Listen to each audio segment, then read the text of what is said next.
Yeah, the question I got to ask though here is, and I would agree from everything I'm seeing, it seems like Hamas has been largely decimated, and it's interesting to hear you say will always exist as an idea. I could probably guess why. Yeah, absolutely. You're right about that. Yeah, but back to Israel and what's going on in Gaza. What is the update there these days? And do you see any sort of like peace deal in the future there? We thought this morning actually, and we're talking on what is it, Friday? It's Tuesday. Tuesday. This is going to be coming out on Friday. Okay, Friday's the come out day.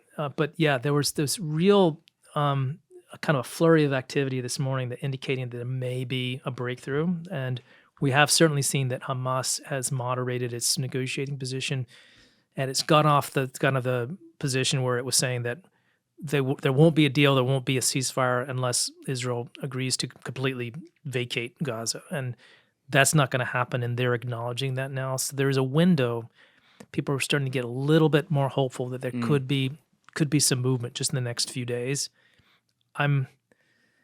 We've gone down this road so many times. I can't completely, get excited about it. But we do need a ceasefire. We do need to end this conflict. We are at a point now where Hamas still exists. It will always exist as an idea, but militarily, it doesn't have a military anymore. It's been destroyed.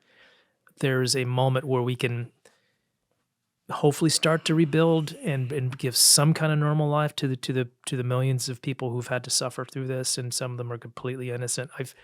Some of the reporting I've done over there involves amputees, and we see a lot of about the casual people who are killed in the war. The number today is something like 45,000 in Gaza since the war started, but there's something like 100,000 people who have lost limbs, and that's a kind of a life changing Yeah, I'll injury. say. Yeah, and I was talking to a kid over there who actually the Jordanians have created this program where they have this mobile clinic. It's like an ambulance with a truck, and they go to neighborhoods and they can fit somebody with prosthetics in like an hour or two, which is just really unheard of technology.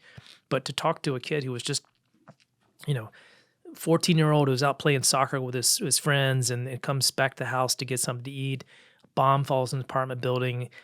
He and his father are both amputees. His father lost a Ugh. leg. He lost both legs and an arm and a couple The of fingers kid on one. did? Yeah. And he's running around. It's been several months since the injury, and he's got new prosthetics, and he's able to move around and thinking about being a computer designer one day. But you can just imagine what that young kid's life has been like, just to suddenly wake up and both your legs are I gone. can't You're imagine. never going to play soccer again.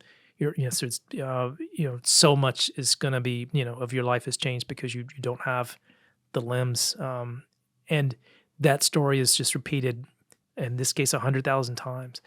So the consequences of the human toll has just been off the charts, and we just need the fighting to stop so people can start to rebuild. And no matter what side of the border you're born on or what your politics are, kids deserve to grow up in a world where there is Agreed. some hope and some stability.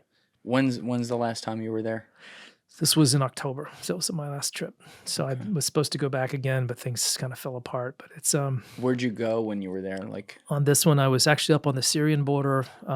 Didn't think we were gonna have much to write about, but then most of the time was Amman, and then ended up talking to a lot of Palestinians. We're just doing some reporting on what situation was like in the West Bank. It's a little bit hairy to get over there these Right. days, but everybody uses Amman as kind of a stop-off place, and so it's a great place to set up meetings with people. Yeah, the question I got to ask though here is, and I would agree from everything I'm seeing, it seems like Hamas has been largely decimated, and it's interesting to hear you say will always exist as an idea. I could probably guess why, but like, does Israel want it to stop? Hmm. And I say that with cited sources in the sense that, when you hear someone like Smotrich, the financial minister, say, and I'm paraphrasing what he did here, but maybe you can pull it up, Alessi, like that he believes that there's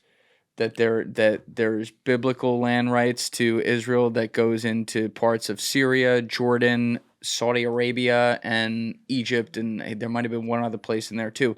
When I hear someone like that say this, and he's in a powerful position in the middle of a war like this, where they keep saying like we got to get all the hostages home, which I agree with, you've gotten to a point where you've decimated Hamas so much that they are peg-legged, no pun intended, at the negotiating table. At what point do you say, like, we got to do that? We have enough leverage. The hand is won. Yeah.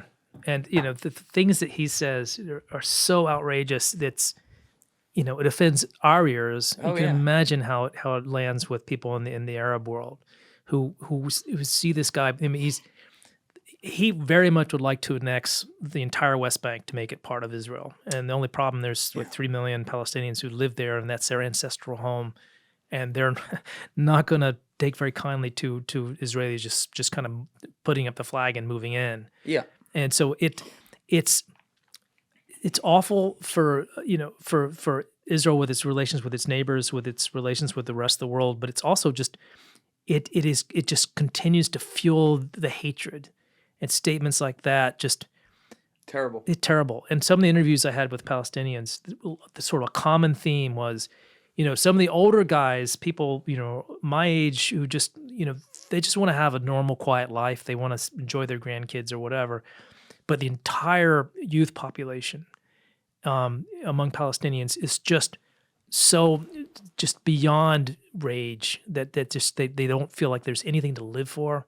There's talk about new intifadas or other ways to sort of fight the Israelis, and that just deepens that rage when you hear rhetoric like that. I'm not condoning any of those actions, but can you not see where that comes from? Absolutely. I mean, you see it better than I do.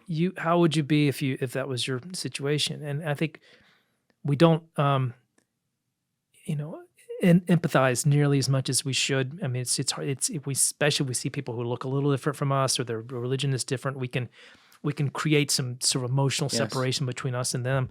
But I tell you, I mean, I go there. These are really people who just want to have a decent life, and they don't feel like they're going to have a decent life if they are continuously throughout their existence as being second-class citizens in an apartheid society where there are no rights for them, and where every checkpoint they walk into, they're seen as potential victims or hostile, and it's just kind of gets into your psyche, and you could see how it, you could just see the emotional turmoil that it creates in a person.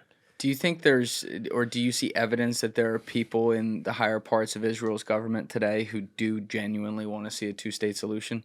I think politically that's a difficult issue right now for a lot of Israelis to talk about. However, the people in my world, or people in the defense establishment and the people in the intelligence world, feel there has to be some kind of accommodation for Israel's sake. It's not because they want to do, the morally the right thing necessarily, as much as they just feel like it's important for our own survival to have some kind of, some way for Palestinians to see hope, to see that there is some pathway at least to having sort of, some, dignity in their lives, and to have some control of their destiny.